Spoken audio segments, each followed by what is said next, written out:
Hey guys and gals, Blue Life here, and today I'm reviewing The Amazing Spider-Man.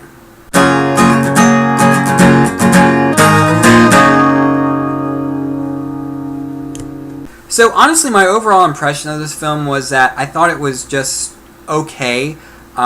It was entertaining, and I'm sure the average moviegoer will enjoy it.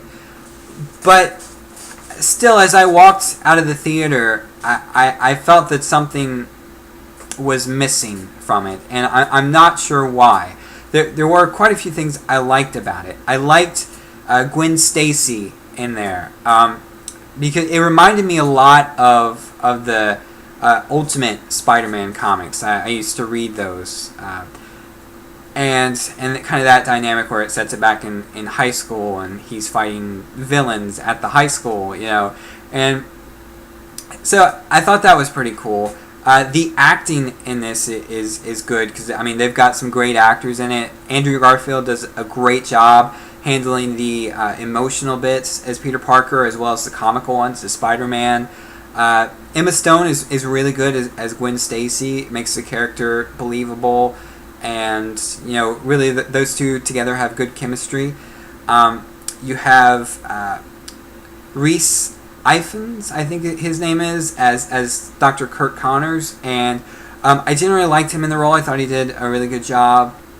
So we also have Martin Sheen and Sally Field playing Uncle Ben and Aunt May, and while they don't have a ton to do in the story, they're still integral to the origin part, and so for what they do in the film, they do a pretty good job.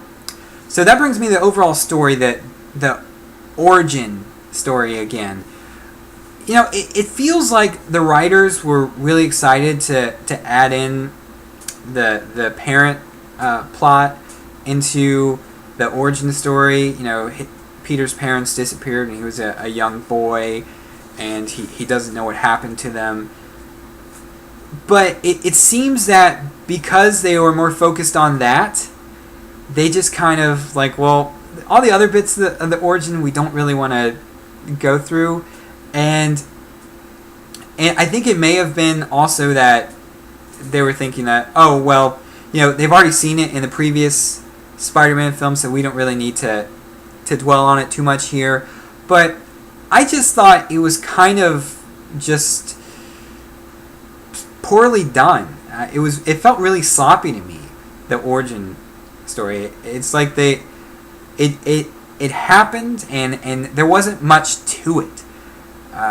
So I don't know. Maybe that's just a problem I have with. I don't know. But as for Dr. Curt Connors / the Lizard, I like the actor that played him, but they didn't really explain whether or not it was like a split personality or what really. I think that might have been what they were going for with the Lizard, but to me it just didn't exactly makes sense. So overall, The Amazing Spider-Man is an entertaining summer action flick, but for me at least, when I left the theater, I felt that there was something missing, and what I realized is that this movie really rides on the performances of the actors involved. They've got really good actors involved in this film, and I don't think the material is up to the task.